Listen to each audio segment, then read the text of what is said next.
लोगों को समझना ही है। विलेयता का मतलब होता है सॉल्युबिलिटी, ठीक है। विलेयता का मतलब होता है सॉल्युबिलिटी। कंप्लीट।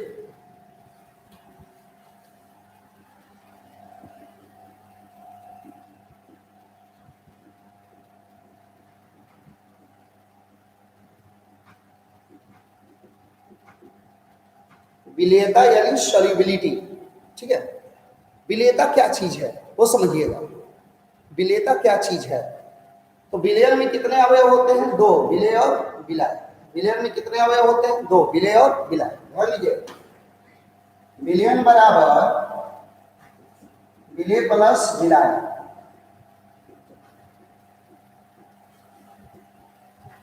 ठीक है। विलयन बराबर विलेय प्लस विलाय। रिटर्न नहीं है, आपको पहले बोले लेक्चर है, थोड़ा समझ लीजिए। अब इस विलायक में कितना विलेय घुला हुआ है? विलायक में कितना विलेय घुला हुआ है, इसी को हम बोलते हैं उसकी विलेयता, ठीक है। तो कोई अवयव की जो विलेयता है निश्चित ताप पर विलायक की निश्चित मात्रा में घुली हुई उस पदार्थ की मात्रा है। मतलब चीनी की विलेयता की बात करें तो चीनी की एक निश्चित मात्रा होगी, एक निश्चित टेम्परेचर होगा, और उसकी जितनी मात्रा विलायक में घुली रहेगी वही उसकी क्या हो जाएगी? विलेयता। तो विलेयता निकालने का फॉर्मूला क्या हो जाएगा? तो विलेयता का जो संपर्क है वो विलयन से नहीं है, किससे है? विलायक से है। तो विलेयता बराबर क्या हो जाएगा? विलेयता बराबर हो जाएगा विलेय की मात्रा और बटा में विलायक की मात्रा और गुणे 100। विलेय की मात्रा बटा में विलायक की मात्रा बटा में क्या होता है? गुणे 100। तो विलेय की मात्रा बटा में विलायक की मात्रा गुणे 100। विलेयता का मतलब किसी भी अवयव को, किसी भी अवयव मतलब नमक हो, चीनी हो, ग्लूकोज हो, किसी भी अवयव को आप यदि जल में डालते हैं, किसी विलायक में डालते हैं, तो उसकी जितनी मात्रा घुलती है उसी को हम उसकी बोलेंगे विलेयता, और जितनी मात्रा नहीं घुलेगी उसको हम विलेयता नहीं बोलेंगे, राइट। जैसे हम 100 ग्राम चीनी डाले और 100 ग्राम में 85 ग्राम घुला, तो उसकी विलेयता 100 ग्राम पे नहीं निकलेगी, कितना पे निकलेगी? 50 ग्राम पे निकलेगी, ठीक है ना। तो विलेय की मात्रा बटा में विलायक की मात्रा और गुणे 100। मात्रा किस में होगी? तो ग्राम में होगी। अगर दोनों ग्राम में होगा तो दोनों ग्राम में, नहीं तो किसमें? किलोग्राम में। यूनिट जो भी लगाओगे दोनों का सेम लगाओगे। अब विलेयता के आधार पर चलते हैं। तो विलेयता का हमको अध्ययन करना है, तो हमारा ये जो चैप्टर है सॉल्यूशन, ये सॉल्यूशन चैप्टर में हम लोगों को विलयन में द्विअंगी विलयन का अध्ययन करना है। द्विअंगी विलयन मतलब जिसमें दो अवयव हो, दो अवयव मतलब विलेय एक और विलायक एक। और द्विअंगी विलयन में भी हम लोग को कौन से विलयन का अध्ययन करना है? तो द्रव्य विलयन। यहीं पर आपका इस चैप्टर का दूसरा पार्ट चालू होगा, ठीक है। द्रव्य विलयन का अध्ययन हम लोगों को इस चैप्टर में करना है, ठीक है। द्रव्य विलयन का अध्ययन हम लोग को इस चैप्टर में करना है। द्रव्य विलयन में कौन कौन आता है? तो द्रव्य विलयन नाम है द्रव्य विलयन मतलब विलायक द्रव होगा। विलायक क्या होगा? द्रव। ठोस विलयन का मतलब विलायक ठोस, गैसीय विलयन का मतलब विलायक गैस, और यहाँ पे द्रव्य विलयन मतलब विलायक के रूप में हम किसका यूज करेंगे? द्रव का यूज करेंगे। गौर कीजिए, तो इसमें 3 प्रकार होते हैं। क्या? एक होता है द्रव में गैस, दूसरा हो जाएगा द्रव में द्रव, और तीसरा हो जाएगा द्रव में ठोस। इस तीनों का हम लोग को अध्ययन करना है। द्रव्य विलयन, द्रव्य विलयन में ध्यान रखिएगा, ये विलयन का ही अध्ययन करना है, विलेयता का ही अध्ययन करना है, लेकिन पहला में किसके? द्रव में गैस, दूसरा में द्रव में द्रव, तीसरा में द्रव में ठोस, ठीक है। तो ध्यान दीजिएगा, इसमें एक एक नियम निकल कर आएंगे, और ये भी ध्यान रखना हम लोगों को द्विअंगी विलयन लेना है। द्विअंगी द्रव्य विलयन, द्विअंगी द्रव्य विलयन का मतलब ये हो गया कि विलायक तो द्रव होगा और विलेय भी एक ही होगा, मतलब दोनों विलेय और विलायक दोनों अवयव मिलाकर कितने होने चाहिए? 2, अभी वो द्विअंगी विलयन होगा। तो हम लोगों को इस चैप्टर में द्विअंगी विलयन का अध्ययन करना है, जिसमें विलायक भी एक और विलेय भी एक, और उसमें भी कौन से विलयन का? द्रव्य विलयन का अध्ययन करना है। तो द्रव्य विलयन में कितने कंडीशन होते हैं? तो 3, द्रव में गैस, द्रव में द्रव, द्रव में ठोस, राइट। ध्यान दीजिए, अब विलेयता से आगे बढ़ रहे हैं हम लोग। तो जब हम लोग द्रव में गैस टॉपिक का अध्ययन करेंगे तो इसमें हम लोगों को हेनरी का नियम पढ़ना पड़ेगा। हेनरी का नियम देख लीजिए कैसे कैसे है। यदि हम द्रव में द्रव का अध्ययन करेंगे तो यहां पर हम लोग को राउल्ट का नियम पढ़ना पड़ेगा। और यदि हम द्रव में ठोस का अध्ययन करेंगे तो यहां पर हम लोग को अणुसंख्य गुणधर्म पढ़ना पड़ेगा। यानी ये चैप्टर का टोटल भाग हो गया। अगर इतना आप लोग पढ़ रहे तो हिंदी का नियम, राउल्ट का नियम और अणुसंख्य गुणधर्म, तो बाद में 1/2 गुणक और असामान्य अणुभार, ये दो टॉपिक बचेंगे। यानी कि ये जो टॉपिक चलेगा इसमें आपका पूरा चैप्टर कवर होने वाला है। फिर से रिपीट कर रहे हैं, किसी भी विलायक की निश्चित मात्रा में विलेय की घुली हुई मात्रा जो होती है उसे हम उसकी विलेयता कहेंगे। विलेयता हम लोगों को पढ़नी है द्रव्य विलयन में। द्रव्य विलयन में 3 कंडीशन होते हैं, द्रव में गैस, द्रव में द्रव और द्रव में ठोस। चैप्टर के शुरू में ही लिखवा चुके हैं। तो जो द्रव में गैस हम लोग का अध्ययन करने जाएंगे तो उसमें किसका नियम का अध्ययन करेंगे? हेनरी के नियम का। यदि हम द्रव में द्रव का अध्ययन करेंगे तो किसका अध्ययन करेंगे? राउल्ट के नियम का। यदि द्रव में ठोस का अध्ययन करने जाएंगे तो किसका अध्ययन करेंगे हम लोग? अणुसंख्य गुणधर्म। इतना हम लोग को पढ़ना है, ठीक है। तो द्रव्य विलयन क्या है ये आप लोग को पहले ही बताया जा चुका है, आज फिर एक बार रिपीट कर दिए। दूसरा पॉइंट, ये रफ हो रहा है, रफ कार्य में अगर नोट करना चाहें तो नोट कर सकते हैं, लेकिन अभी रिटेन नहीं है आज केवल क्या है? लेक्चर है। हमको टॉपिक पढ़ना था विलेयता, विलेयता समझना था, विलेयता हमको समझ में आ गई। अब विलेयता के आगे हमको क्या पढ़ना था?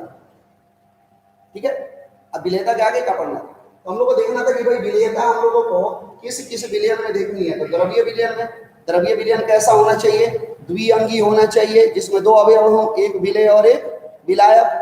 तो द्रव्य विलयन में जाएंगे तो द्रव तो विलायक हमेशा रहेगा, लेकिन विलेय बदलेगा। द्रव में गैस डाल सकते हो, द्रव में द्रव डाल सकते हो, द्रव में क्या डाल सकते हो? ठोस डाल सकते हो। तो द्रव में गैस के लिए हेनरी का नियम आएगा, जो कि पहला नियम होगा। द्रव में द्रव के लिए राउल्ट का नियम आएगा, जो हेनरी के बाद आएगा। और द्रव में ठोस के लिए अलग गुण आएगा, अणुसंख्य गुणधर्म, अणुसंख्य गुणधर्म, ठीक है। अब आगे हम लोग बात करते हैं विलेयता से संबंधित कुछ महत्वपूर्ण पद। ये तो हमको पता चल गया कि हम लोग को द्रव्य विलयन पढ़ना है, तो द्रव में गैस, द्रव में द्रव और द्रव में ठोस का अध्ययन हम लोग करेंगे।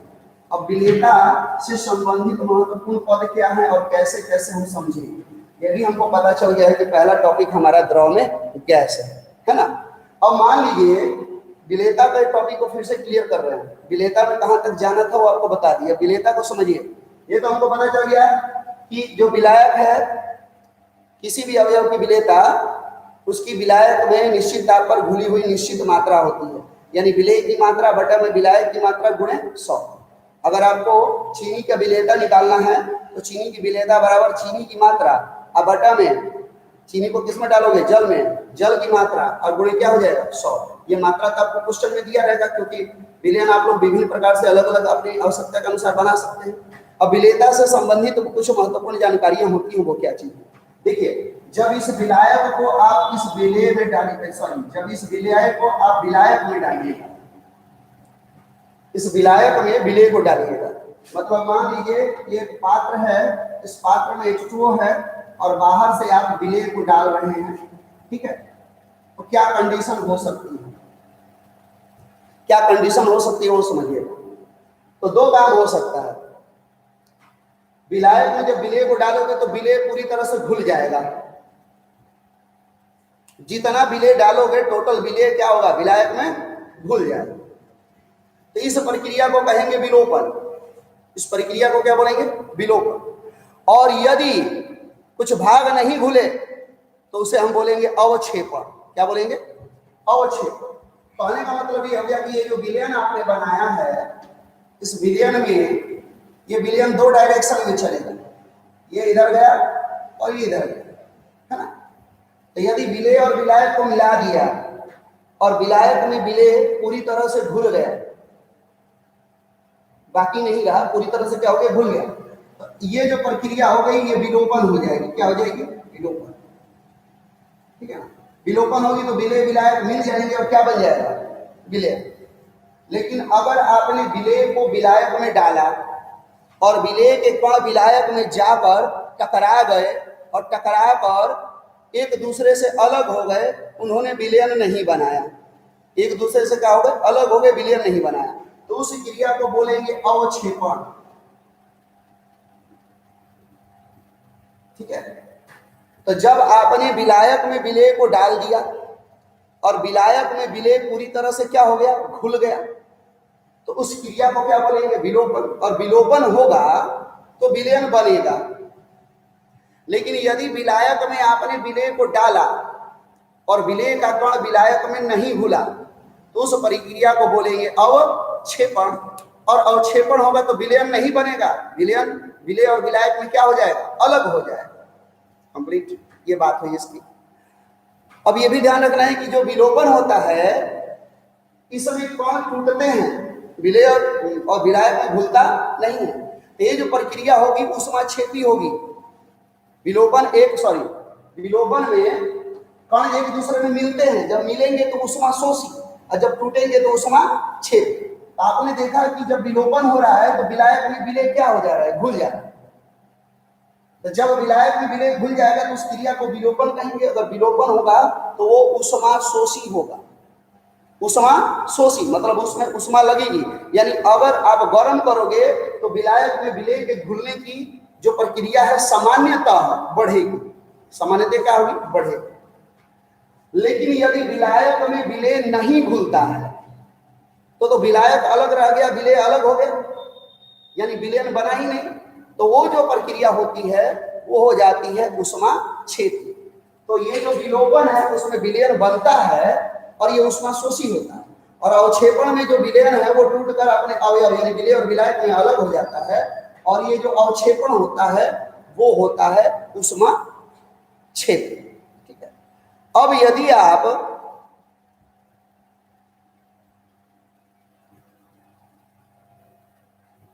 हाँ विलीनीकरण भी कहते हैं बाबू, विलोपन को विलीनीकरण भी कहते हैं। विलीनीकरण का मतलब, विलोपन का मतलब हो गया विलुप्त हो गया, विलीनीकरण का भी मतलब क्या हो गया? विलुप्त हो गया। विलुप्त कब होगा? जब विलायक में विलेय खुलेगा, राइट? तो उसको विलीनीकरण भी कहेंगे। सही बात है। आगे देखिए और दूसरा पॉइंट देखिएगा।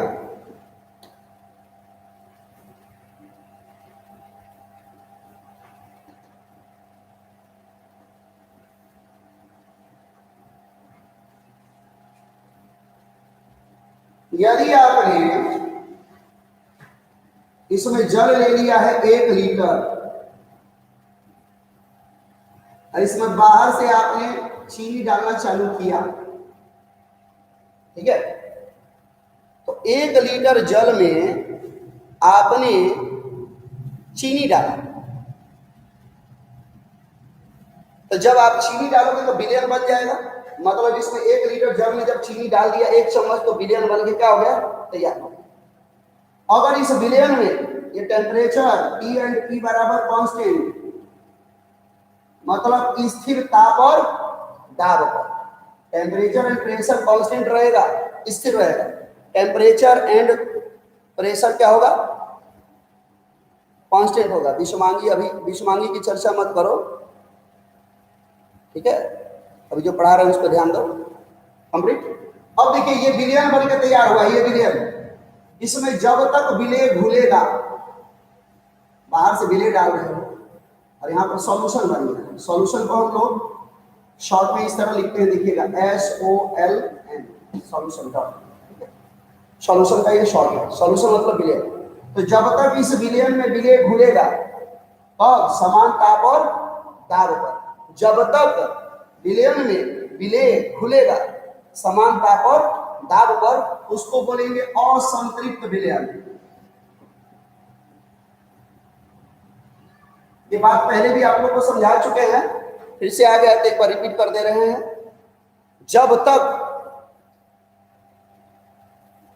तक विलयन में विलेय घुलते रहेगा तब तक उसको हम क्या बोलेंगे? असंतृप्त विलयन। लेकिन अब विलयन में विलेय घुलना बंद कर देगा कब? जब ताप और दाब स्थिर है तब। तो स्थिर ताप और दाब पर जब विलयन में विलेय घुलना बंद कर देता है तो उसको बोलते हैं संतृप्त विलयन।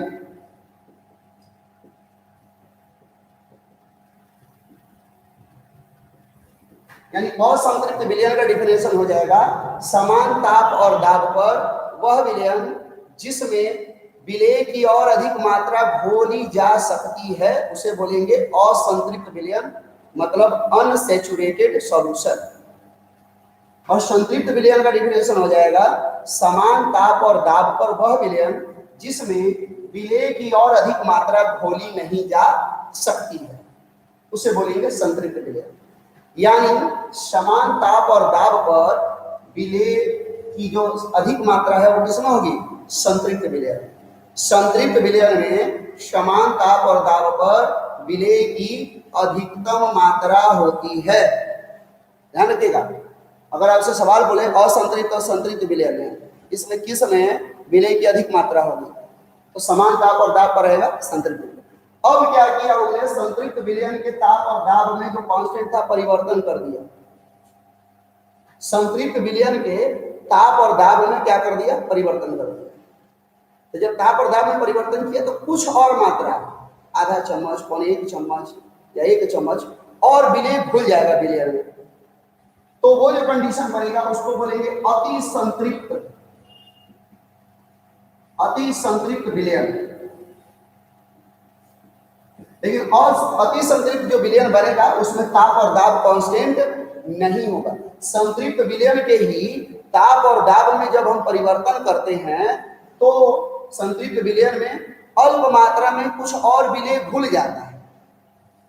तब जब संतृप्त विलयन के ताप और दाब में परिवर्तन करते हैं तब तो उस तरह जो विलयन प्राप्त होता है उसे हम बोलते हैं अति संतृप्त विलयन। राइट आंसर अति संतृप्त विलयन। अब सवाल उठता है कि ये विलेयता को प्रभावित करने वाले कारक कौन कौन से हो सकते हैं?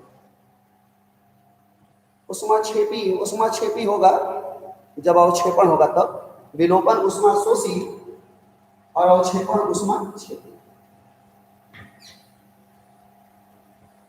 अब सवाल उठा कि हमने विलायक में विलेय को मिला दिया और घुल गया, तो विलायक है, इस विलायक में हमने किसको मिला दिया भाई? बाहर से विलेय को। इस विलेय को यदि हमने विलायक में मिला दिया, ये विलेय और विलायक दोनों मिलकर क्या बना दिए? विलेय। जब विलायक में हमने विलेय को डाल दिया, मिल गया, तो क्या बनेगा? विलेय। अब सवाल उठा कि कितना विलायक में कितना विलेय घुला हुआ है, वही विलेय की क्या हो जाएगी? विलेयता। फिर भी करते हैं, इस विलायक कितना है? 1 लीटर होगा, 2 लीटर होगा, विलायक की निश्चित मात्रा होगी, उसमें विलेय 50 ग्राम 100 ग्राम कितना भी घुला होगा, तो जितना विलेय इस विलायक में घुल गया है वही उस विलेय की क्या हो जाएगी? विलेय। राइट। अब सवाल उठा कि विलेय को हम विलायक में डाल रहे हैं तो विलेयता होगी, लेकिन विलेयता को प्रभावित करने वाले कारक कौन कौन से होंगे? तो सबसे पहले आपको ध्यान रखना है कि जिस विलेय को आप विलायक में मिला रहे हो उसकी प्रकृति क्या है। इसके लिए हेनरी वैज्ञानिक हैं, तो हेनरी ने नियम दिया था समान को घोलता है। ठीक है, समान को घोलता है, मतलब लाइक dissolves like। ठीक है, ऐसा नियम किसने दिया था? हेनरी ने इनकी विलेयता के लिए एक नियम दिया था जिसको हम बोलते हैं समान को घोलता है। समान को घोलता है का मतलब क्या होगा? ध्यान रखिएगा, आगे जाकर फिर ये बदलेंगे, कहीं कि आपको द्रव्य विलयन का अध्ययन करना है, यानी द्रव में गैस, द्रव में द्रव और द्रव में ठोस। ये जो है विलेयता का मोटा मोटी टॉपिक है। अब द्रव में गैस में जाइए तो उसमें कुछ स्पेशल रूल आएगा, द्रव में द्रव के लिए कुछ स्पेशल और द्रव में ठोस के लिए कुछ स्पेशल। अभी जो हम लोग विलेयता पढ़ रहे हैं ये लगभग में मतलब सामान्य गुण है, मतलब ऐसा जो भी विलयन बनता है उसमें लगभग होता है। अब उसमें कंडीशन लगाते जाएंगे तो कुछ टर्म्स एंड कंडीशन लगाएंगे तो स्थितियां भी बदलती जाएंगी। ठीक है, गौर कीजिए। हेनरी ने बोला समान को घोलता है, लाइक डिसॉल्व्स लाइक। अब आप सोच रहे हैं समान का मतलब किसी वस्तु से है क्या? नहीं, किसी वस्तु से नहीं है, प्रकृति से है। विलेय और विलायक की प्रकृति से है। ध्यान दीजिए, अगर विलेय ध्रुवीय है और विलायक भी ध्रुवीय है, विलेय ध्रुवीय है और विलायक भी क्या है, ध्रुवीय, तो खूब घुलेंगे। क्यों? क्योंकि दोनों की प्रकृति क्या हो गई, समान हो गई। वो बात बोली जा रही है। समान समान को घोलता है का मतलब लाइट डिसॉल्व्स लाइट, मतलब विलेय भी ध्रुवीय, विलायक भी ध्रुवीय, तो खूब जमेगी इनकी, एक दूसरे में खुल क्या करेंगे, घुलेंगे। लेकिन ये हो गया ध्रुवीय और ये हो गया अध्रुवीय, इनकी विलेयता कम हो जाएगी, राइट? क्योंकि इनका नेचर क्या हो गया, अलग हो गया। मान लीजिए ये विलेय कार्बनिक है और विलायक भी क्या है, कार्बनिक है। विलेय कार्बनिक है और विलायक भी क्या है, कार्बनिक है। तो जो दोनों का नेचर है समान हो गया, दोनों का जो नेचर हो गया वो क्या हो गया, समान हो गया। तो इस विलायक में ये विलेय खूब घुलेगा, कब, जब दोनों का नेचर समान है तो। लेकिन ये हो गया कार्बनिक और ये हो गया अकार्बनिक, तो खूब नहीं घुलेगा, कुछ अल्प मात्रा में घुल सकता है हाइड्रोजन बंधन बनने के कारण वगैरह, लेकिन खूब नहीं घुलेगा। तो यही नियम दिया गया, समान समान को घोलता है। यानी कि अगर विलेय और विलायक दोनों की प्रकृति समान होगी, मतलब यदि दोनों ध्रुवीय हैं या दोनों अध्रुवीय हैं या दोनों कार्बनिक हैं या दोनों अकार्बनिक हैं, तो इस स्थिति में खूब घुलेंगे। लेकिन एक ध्रुवीय है एक अध्रुवीय है तो विलेयता कम हो जाएगी। तो जब दोनों का नेचर सेम होगा, जब दोनों का नेचर सेम होगा तो वो घुलेंगे, और नेचर सेम नहीं होगा तो उनकी विलेयता क्या हो जाएगी, कम हो जाएगी। ध्यान दीजिएगा, विलेयता को प्रभावित करने वाले कारक का मतलब हो गया कब विलेयता अधिक होगी और कब विलेयता कम होगी। एक ध्रुवीय है और दूसरा अध्रुवीय है, इसका मतलब ये हो गया कि वो घुलेंगे लेकिन अच्छी तरह से नहीं घुलेंगे, पूर्ण रूप से नहीं घुलेंगे, विलेयता क्या हो जाएगी, कम हो जाएगी, है ना। और अगर बोल रहा है कि अगर दोनों का नेचर सेम है, मतलब दोनों ध्रुवीय है, तो खूब घुलेंगे आपस में, ऐसा कॉन्सेप्ट है इसमें। तो ये हुआ पहला, विलेय और विलायक की प्रकृति। विलेय और विलायक की प्रकृति जो है वो इस बात पर निर्भर करेगी कि समान समान को घोलता है। यानी एक डॉक्टर है तो वो डॉक्टर के समूह में जाकर खूब घुल मिल जाएगा, लेकिन उस डॉक्टर को यदि इंजीनियर के समूह में डाल देंगे तो घुलेगा मिलेगा, उनके साथ वो बातचीत करेगा, लेकिन उस तरह से वो घुल मिल नहीं सकता है। वो आराम से पहचान में आ जाएगा कि भैया ये तो इंजीनियर नहीं है, ये क्या है, डॉक्टर। बात समझ गए? तो यही सेम नेचर की बात की जा रही है। अगर सेम नेचर होगा दोनों का तो आपस में खूब घुलेंगे, ठीक है। अब ध्यान दीजिए, दूसरा पॉइंट है ताप का प्रभाव। इसका प्रभाव था, पहला तो हो गया विलेय और विलायक की प्रकृति। अब दूसरा टॉपिक है ताप का प्रभाव। ये जो ताप का प्रभाव है ना, ये वैरी करते रहता है, बदलते रहता है। ये इस बात पर निर्भर करता है कि विलेय क्या है और विलायक क्या है। जैसे मान लीजिए विलायक जल है, लिक्विड फॉर्म में है, H2O है, और ये विलेय गैस है। ये जल है और ये क्या है, गैस। अरे विलायक तो लिक्विड होगा ही, द्रवीय विलयन का अध्ययन करना है हमको, द्रवीय विलयन का हमको अध्ययन करना है। तो द्रवीय विलयन में विलायक हमेशा क्या होगा, द्रव। ये बात को दिमाग में रखना, अभी आगे बढ़ोगे ना तो हेनरी का नियम, राउल्ट का नियम कुछ भी करोगे तो उसमें विलायक हमेशा क्या होगा, द्रव। लेकिन विलेय क्या हो सकता है, तो द्रव में गैस या द्रव में द्रव या द्रव में ठोस। तो विलेय बदलेगा लेकिन विलायक नहीं बदलेगा, क्योंकि हमको आगे द्रवीय विलयन का ही अध्ययन करना है। गौर कीजिए, गौर कीजिए, ये जल है और ये गैस है, ये सबको पता है, दिमाग में थोड़ा भी सेंस है तो सबको पता है कि यदि जल में गैस घुली हुई है तो ताप बढ़ाएंगे तो विलेयता घटेगी, क्योंकि ताप बढ़ाने पर जो जल में गैसें रहती हैं वो क्या होती हैं, वाष्पित होकर बाहर निकल जाती है। तो यदि द्रव में गैस को डाला गया है तो ताप बढ़ाने पर गैस की विलेयता द्रव में क्या हो जाएगी, कम हो जाएगी। लेकिन वही अगर यहाँ पर हम गैस की जगह पर ठोस डाल दें, क्या डाल दें, ठोस, ठोस जैसे नमक हो गया, चीनी हो गया।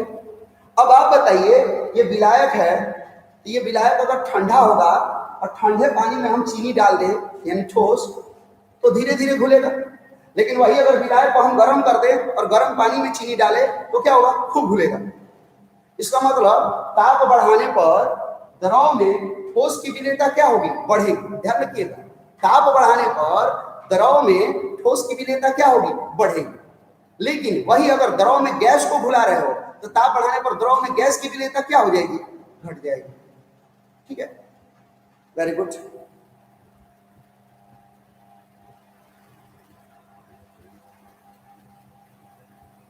बैठेगी, ठीक है। अब मान लीजिए ये लिक्विड है और ये भी लिक्विड है। अब लिक्विड लिक्विड है तो लिक्विड के नेचर पर डिपेंड करता है, कुछ लिक्विड की श्यानता कम होती है, कुछ की क्या होती है, अधिक होती है। अगर श्यानता कम है मतलब कम गाढ़ा है तो लिक्विड में लिक्विड डालोगे तो आराम से घुल जाएगा, गर्म करोगे तो वाष्पित हो जाएगा।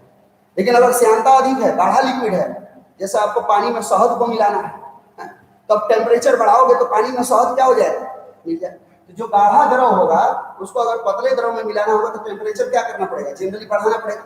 लेकिन पतले द्रव में पतले द्रव को मिलाने के लिए टेम्परेचर क्या करना पड़ेगा, घटाना पड़ेगा। तो ये ताप का प्रभाव है वो स्थिति के अनुसार बदलते रहता है। इस बात पर निर्भर करता है कि द्रव में आप क्या डाले हो, द्रव में गैस डाले हो कि द्रव में ठोस डाले हो कि द्रव में द्रव डाले हो, राइट। तो इनको हम लोग अलग अलग करके पढ़ेंगे ही पढ़ेंगे। हाँ ठीक है, बढ़ेगी, वेरी गुड।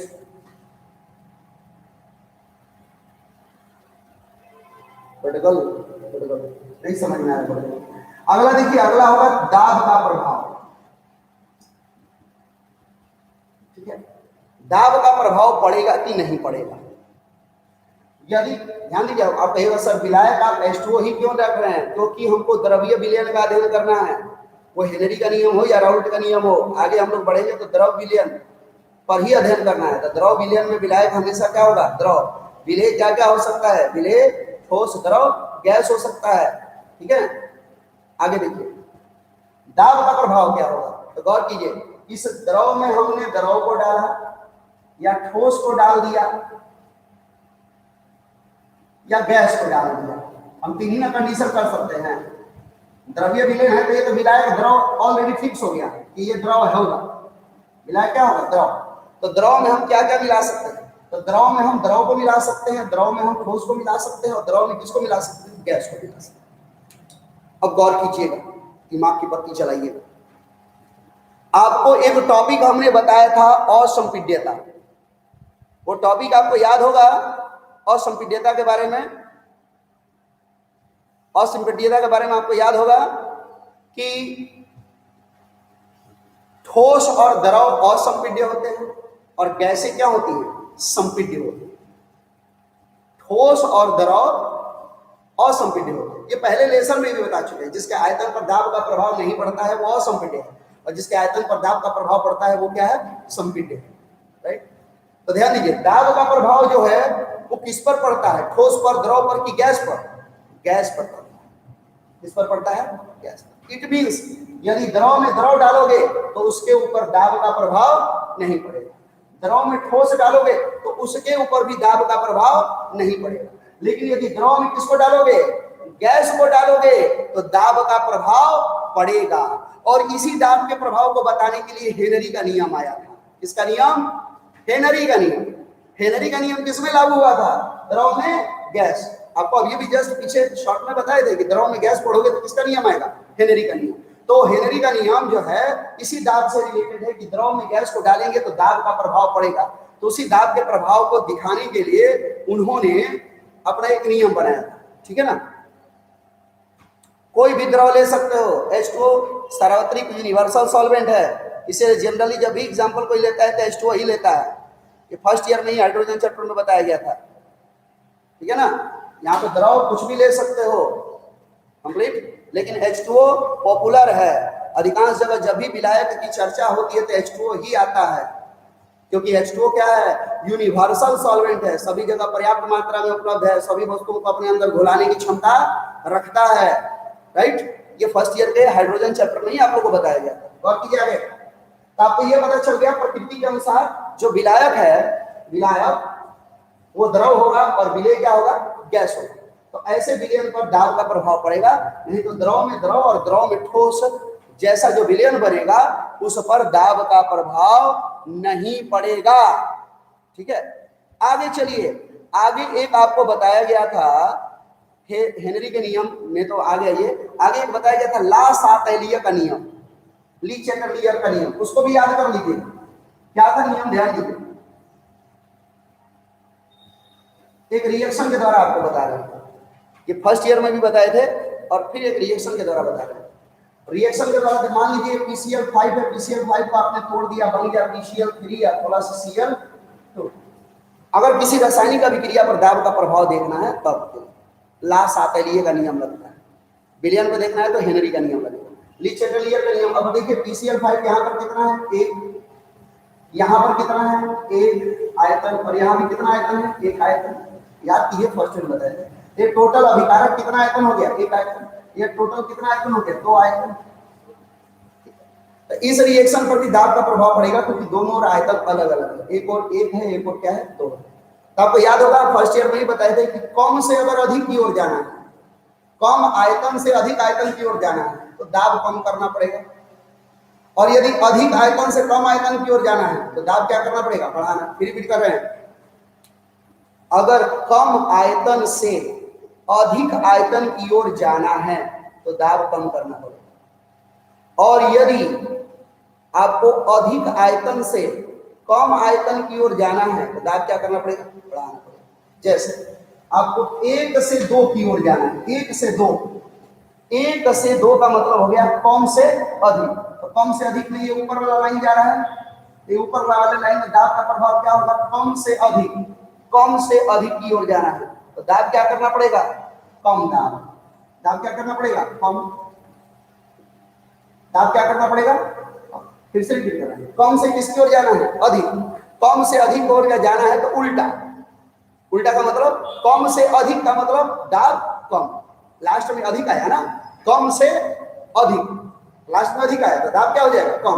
अब ध्यान दीजिए, आपको 2 से किसकी ओर जाना है, 1, मतलब अधिक से किसकी ओर, कम।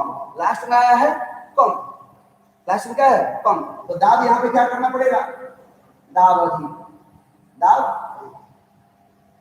तो जब भी ऐसा अगर रिएक्शन आए तो आपको याद रखना है कि अगर आपको अधिक आयतन से कम की ओर जाना है, अधिक आयतन से किसकी ओर जाना है, कम की ओर, तो दाब अधिक रखना पड़ेगा। और कम आयतन से अधिक की ओर जाना है तो आपको दाब कम रखना पड़ेगा। अगर दोनों ओर आयतन बराबर हो, अगर दोनों ओर आयतन बराबर हो तो समझ जाइए कि उसके ऊपर दाब का प्रभाव नहीं पड़ेगा। अगर दोनों ओर आयतन बराबर हो तब जनरली, ठीक है।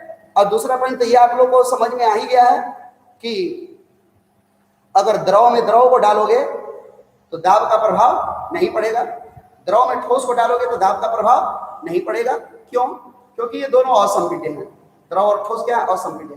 लेकिन द्रव में गैस को डालोगे तो दाब का प्रभाव पड़ेगा, ठीक है। दूसरा पॉइंट ये भी आपको पता चल चुका है कि आप लोग को द्रव्य विलयन का अध्ययन करना है। कौन से विलयन का, द्रव्य विलयन का। विलेयता टॉपिक कहाँ पे पढ़ाते हैं, ध्यान दीजिए, आज पूरा लेक्चर है, कल रिटर्न चालू होगा दोबारा, ठीक है ना। और प्रॉब्लम क्लास के लिए हम आपको पहले भी बता चुके हैं कि अब प्रॉब्लम क्लास जो है, जैसे आज मंडे हो गया, हम आपके ग्रुप में मैसेज करते रहेंगे, ठीक है ना। अब एक दिन बीच लगा के शाम को 8 बजे हम लोग जूम ऐप पर जुड़ जाएंगे।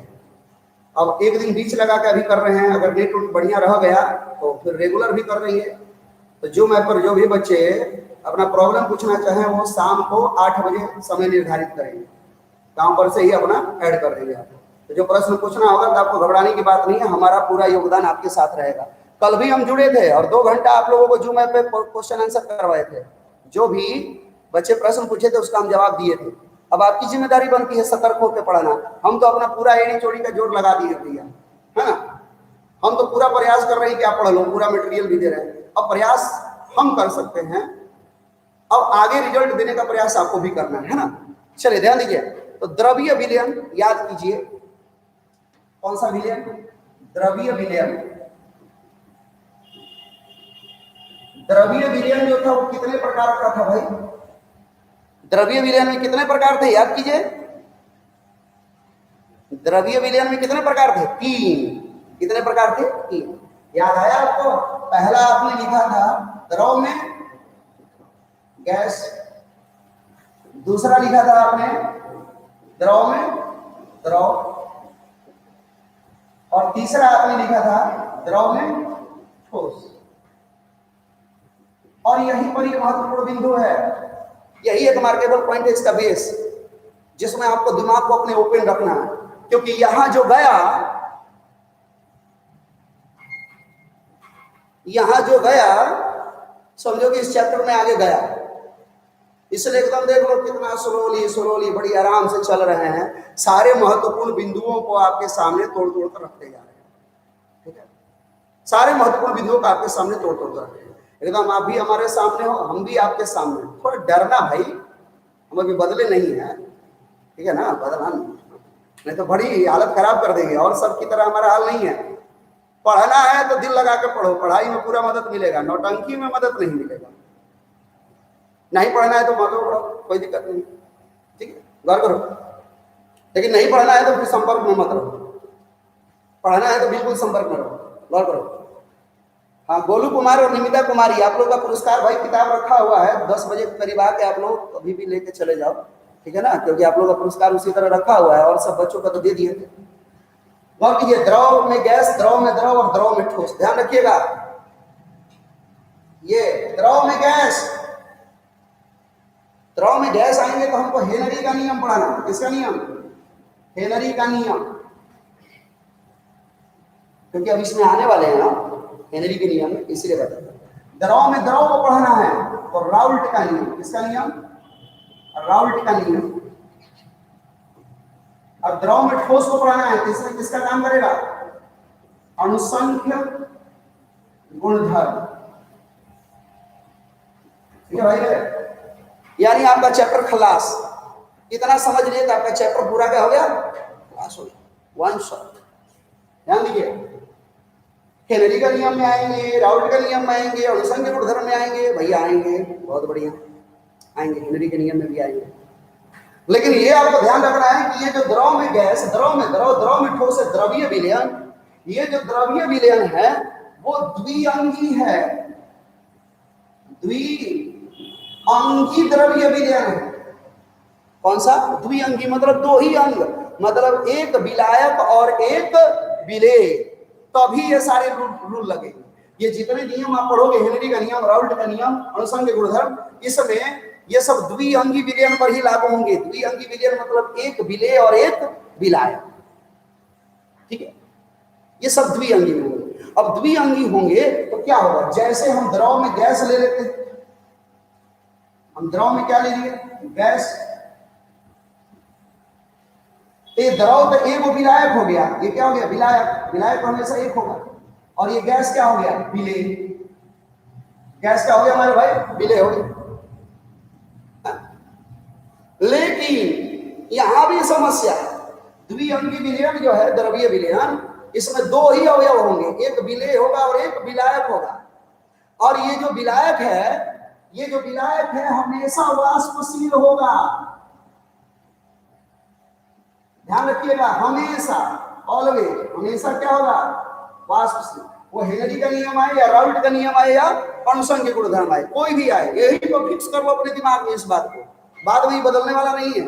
हाँ, H2O होगा तो H2O वाष्पशील होता है, ये बदलने वाला नहीं है, दिमाग में रखिएगा। ये जो द्रव होगा वो विलायक, द्रवीय विलयन में सब में द्रव है, विलायक है।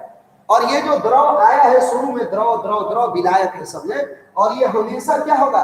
वाष्पशील। वो द्रव में गैस हो या द्रव में द्रव हो या द्रव में ठोस हो, ये सारी स्थिति में क्या होगा? वाष्पशील।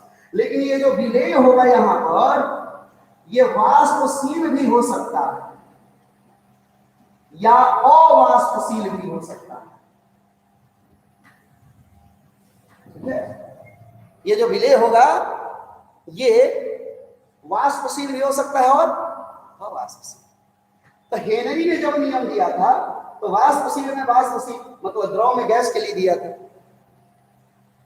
लेकिन जब आगे बढ़े तो द्रव में द्रव, तो द्रव में द्रव आ गया, तो द्रव में जब द्रव आएगा तो द्रव जो ये विलेय होगा, ये द्रव वाष्पशील भी हो सकता है और अवाष्प, क्योंकि बहुत से द्रव हैं जो वाष्प में बदलते हैं और बहुत से द्रव ऐसे भी हैं जो कि वाष्प में नहीं बदलते। तो इसीलिए किसका नियम लाना पड़ा? राउल्ट का नियम। किसका नियम? और जब अवाष्पशील आने लगे तो फिर उसके लिए स्पेशल प्रॉपर्टी आ गया, कौन सा गुण? अणुसंख्य गुण, राइट। तो ध्यान रखना, ये जो द्रव और गैस रखे हो, विलायक और विलेय, ये जो विलायक होगा हमेशा क्या होगा? वाष्पशील होगा, यानी वाष्प में बदलेगा, दिमाग में फिट कर लो, ठीक है। ये जो विलायक होगा हमेशा क्या होगा? वाष्पशील होगा। वाष्पशील को ही विलायक लेना है, अवाष्पशील कभी विलायक नहीं बनेगा। जैसे अभी बहुत से एक दो बच्चे पूछे कि जल कहाँ लेंगे, आपको अभी क्लियर कर रहे हैं जल क्यों लेंगे, क्योंकि जल वाष्पशील होता है। इसमें जो भी टर्म्स एंड कंडीशन लगी है, शुरू में द्रव आया है, विलायक आया है, वो आपको वाष्पशील विलायक लेना है तभी होगा। वाष्पशील विलायक, राइट। अब उठपटांग एग्जांपल लेके फंसे रहो, तुमको फंसना है तो ज्यादा दिमाग लगाना है, साइंटिस्ट बनना है तो क्वेश्चन पूछने से पहले थोड़ा आपको स्टडी भी करना पड़ेगा ना, जो मटेरियल है उसके आधार पर आपको डिस्कशन करना है, तो जैसे मन करेगा वैसे करोगे, ठीक है ना। अब ध्यान दीजिए, ये जो विलेय होगा ये वाष्पशील या अवाष्पशील, दोनों में से कुछ भी हो सकता है, दोनों में से कुछ भी हो सकता है। इसी के आधार पर आगे हम अध्ययन करेंगे। तो पहला अध्ययन है हमारा द्रव में गैस, पहला अध्ययन है किसमें बाबू? द्रव में गैस, ठीक है। चलिए आगे देखिए, तो पहला टॉपिक हमारा होगा द्रवीय विलयन में द्रव में गैस। कौन कौन सा नियम पढ़ना है और विलायक हमेशा क्या लेना है ये आपको पता चल गया है ना। पहला नियम का बड़ा उपयोग है द्रव में गैस। द्रव में गैस की विलेयता के संबंध में हेनरी ने नियम दिया, गैस जो है द्रव में घुल जाएंगी और विलयन बनाएंगी। जैसे हम H2O क्यों लिए, ये आपको पता चल गया क्योंकि ये वाष्पशील है। ये हो गया विलायक, ये H2O, ये पार्टिकल, ठीक है। ये हो गया विलायक, कौन हो गया? विलायक। अगर बात करेंगे इस विलायक में, जनरली नदी का पानी हो, समुद्र का पानी हो, कहीं का भी पानी है ये, और ये हमें इसको कंटेनर में कर दिए, राइट। तो ध्यान दीजिए, हम बाहर से इसमें डाल नहीं रहे हैं, कुछ ऑलरेडी पहले से इसमें है। ये जल में आपको पता है कि बहुत सी गैसें घुली रहती है, जैसे N2 हो गया, O2 हो गया, CO2 हो गया, H2 हो गया, NH3 हो गया, ETC गैसें पहले से घुली हुई। ये बहुत सी गैसें पहले से ही जल में क्या हुई हैं? घुली हुई। जैसे नदी का जल है, नदी के जल में ऑक्सीजन को गैस घुली रहती है कि नहीं घुली रहती है? घुली रहती है। तो वही जो जल लिए हैं आप, उसमें ऑलरेडी पहले से ये जो विलेय है गैस, ये सारी गैसें हैं, क्योंकि द्रव में हमको क्या लेना है? गैस। तो विलायक तो हमने द्रव ले लिया, लेकिन विलेय के रूप में क्या लिया? गैस। तो H2O में अनेक गैसें ऑलरेडी पहले से ही घुली रहती हैं, राइट। अब ध्यान दीजिए, लेकिन ध्यान दीजिए, जल में गैसें घुलकर विलयन तो बना देती थी। यानी जल में आप एग्जाम्पल जब लेना चालू करोगे तो एक एक गैस का, चूंकि द्विअंगी है ना, तो द्विअंगी है तो जल में N2, जल में N2 का उदाहरण दोगे तो जल में N2 दोगे तो वो भी घुलकर विलयन बनाएगी। जल में O2 भी घुलकर क्या बनाएगी? विलयन बनाएगी। जल में CO2 भी घुलकर क्या बनाएगी? विलयन बनाएगी। दो ही अंग होने चाहिए, एक विलायक और एक विलेय। हमने इतना उदाहरण आपको समझाने के लिए लिखा, राइट। लेकिन ये जो गैसें अलग अलग घुलेंगी जल में, इनकी विलेयता अलग होगी।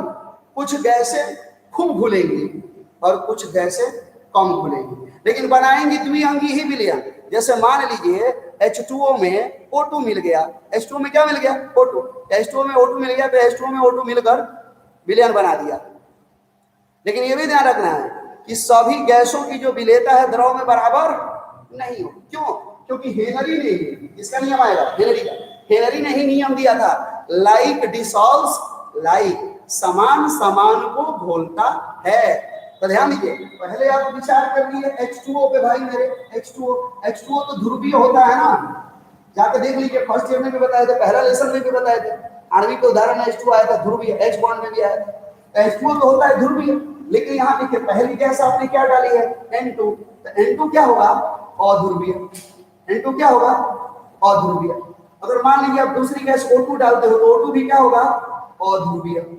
हाँ, CO2 में दोनों डिफरेंट तत्व हैं, एक कार्बन एक ऑक्सीजन है, तो ये क्या हो जाएगा? ध्रुवीय। CO2 क्या हो जाएगा? ध्रुवीय। और H2 क्या हो जाएगा? अध्रुवीय। और NH3 क्या हो जाएगा? NH3 ध्रुवीय। NH3 क्या हो जाएगा? ध्रुवीय। ये ध्रुवीय और ध्रुवीय टॉपिक तो फर्स्ट ईयर में भी क्लियर करके किए थे और पहले लेसन में ऑफलाइन में भी क्लियर करके आपको भेजा। अब बताइए जल क्या है? ध्रुवीय। अगर जल में हम N2 को डालेंगे तो क्या ये खूब घुलेगी? कम घुलेगी। N2 गैस क्या होगी? कम घुलेगी, क्योंकि दोनों की प्रकृति क्या है? अलग अलग। हाँ, ध्यान रखिएगा, जल में ये जो गैसें हैं घुलेंगी, घुलकर विलयन बनाएंगी, लेकिन सभी गैसों की विलयता जल में समान नहीं होगी।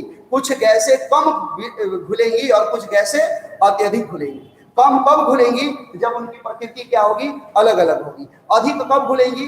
जब विलेय और विलायक दोनों की प्रकृति क्या हो जाएगी? सेम हो जाएगी। जैसे H2O में N2 अल्प विलेय होगा, H2O में CO2 अधिक विलेय होगा, H2O में O2 अल्प विलेय होगा, H2O में H2 अल्प विलेय होगा, लेकिन H2O में NH3 क्या होगा? अत्यधिक विलेय होगा। राइट? क्यों? ये आपको पता चल गया हो गया प्रकृति के अनुसार। ठीक है, वेरी गुड। नहीं, H2O ध्रुवीय है सर। राइट राइट, ध्रुवीय है। Very good. चलिए आगे देखिए। अब इसी गैसों की जल में विलेयता के लिए ताप का प्रभाव तो हमको पता चल गया। ताप के लिए हेनरी ने नियम नहीं दिया। हेनरी ने नियम ताप के लिए नहीं दिया। ये हमको पता है कि जल में अगर गैस घुली हुई है और इसको हम गर्म करेंगे तो जो गैस घुली हुई है वो क्या हो जाएगी? बाहर निकल जाएगी। तो हमको पता है कि अगर जल में गैस घुला हुआ है तो ऐसे विलेय में ताप बढ़ाने पर विलेयता क्या हो जाएगी? घट जाएगी। इसलिए गर्मी के दिन में आपने देखा होगा कि जो जलीय जीव जंतु होते हैं गर्मी के दिन में जब पानी गर्म होता है तो पानी की सतह पर नहीं आते हैं, पानी के नीचे चले जाते हैं। क्यों? क्योंकि पानी की सतह पर गर्म पानी होता है और गर्म पानी में गैसें क्या होती हैं? वाष्पित हो जाती है। तो गैस की मात्रा कम हो जाएगी तो सांस लेने में उनको क्या होगी? दिक्कत होगी। राइट? ये जीता जाता उदाहरण है कि ताप बढ़ाने पर द्रव में गैसों की विलेयता क्या होती है? घटती है। लेकिन ये दाब के प्रभाव के लिए, किसके प्रभाव के लिए? दाब के प्रभाव के लिए हेनरी ने 1803 ईस्वी में एक नियम का प्रतिपादन किया जिसको हम बोलते हैं हेनरी का नियम। ठीक है, क्या बोलते हैं? हेनरी का नियम। HCl ध्रुवीय है। अरे नौटंकी है, जाकर पहला लेसन के नोट्स ध्रुवीय अध्रुवीय के देख लिया सो उदाहरण दुनिया भर के दिया बा। HCl आज मन पर आता था। चलिए गौर कीजिए। तो हेनरी ने क्या बोला वो समझिएगा। उन्होंने बोला कि द्रव में किसी गैस, ये द्रव है, ये द्रव, इस द्रव में किसी गैस की जो विलेयता होगी, द्रव में किसी गैस की विलेयता उसके आंशिक दाब के समानुपाती होगी। तो मान लीजिए ये द्रव में गैस की विलेयता जो है, विलेयता को हम सोलिबिलिटी S से मान लीजिए। क्या मान लीजिए? S। तो वो गैस के आंशिक दाब के समानुपाती होगी। तो मान लीजिए गैस A है तो एक आंशिक दाब क्या हो जाएगा? PA। तो ये जो विलेयता होगी वो समानुपाती होगी किसके? PA। हेनरी ने बस 1803 ईस्वी में यही बताया कि किसी भी गैस की विलायक में विलेयता यानी जल में विलेयता S उसी गैस के आंशिक दाब के क्या होगी? समानुपाती। मतलब अगर N2 लोगे तो एक ही जगह पे N2 आ जाएगा, O2 लोगे तो एक ही जगह पे क्या हो जाएगा? O2 आ जाएगा, CO2 लोगे तो एक ही जगह पे क्या हो जाएगा? CO2 हो जाएगा। अब ये आपको ध्यान रखना है, S को हम विलेयता बोलते हैं, लेकिन दूसरा पॉइंट ये भी ध्यान रखना है, जो विलेयता होती है उसी को आगे चल के चूंकि विलेयता जो होती है समान ताप और दाब पर आंशिक दाब के बराबर हो जाती है। तो फिर एक नया नियम निकल कर आया हेनरी का, जो कि आज के डेट में प्रचलित है, हर एक बुक्स में चलता है। ये जो नियम है वो तो जाके BSc पार्ट 1 में मिलेगा। नया नियम आया कि किसी भी गैस की जो आंशिक दाब होगा वो उसके मोल अंश के समानुपाती होगा। मतलब मान लीजिए ये A है तो PA समानुपाती होगा किसके? X। ये जो गैस है जिसको विलेय की हो उसी का आंशिक दाब उसी के मोल अंश के क्या होगा? समानुपाती होगा। इसी को हम क्या बोलते हैं? हेनरी का नियम। ठीक है, हाँ 1803 ईस्वी में किया था। Very good. हाँ टाइम हो गया बाबू, खत्म कर रहे हैं, बस 2 मिनट 1 मिनट। फिर रिपीट कर रहे हैं। ये जो विलेयता होती है वो आंशिक दाब के समानुपाती होती है। ये 1803 ईस्वी में हेनरी ने ही बताया था। लेकिन समान ताप और दाब पर देखा गया कि जो विलेयता है वो आंशिक दाब के क्या हो जा रही है? बराबर हो जा रही है। ठीक है, तो एक नया नियम, प्रचलित नियम आज के डेट में वर्तमान में जो प्रचलन है उसके अनुसार आया कि किसी भी गैस का जो आंशिक दाब होगा वो उसी गैस के मूल अंश के समानुपाती होगा। और जब इस समानुपाती के चिन्ह को हटाया गया तो PA बराबर हो गया KH × XA। तो जब भी समानुपाती का चिन्ह हटता है तो समानुपाती स्थिरांक K आता है तो K आया। H क्यों लग गया? तो हेनरी ने दिया था इसीलिए H आ गया। H को हम बोलते हैं हेनरी। ठीक है, और K को स्थिरांक, मतलब KH का मतलब हो गया हेनरी स्थिरांक। KH का मतलब क्या हो गया? हेनरी स्थिरांक। ठीक है, चलिए तो कल इसको रिटर्न करा के फिर आगे लिखवाएंगे। तब तक के लिए गुड डे।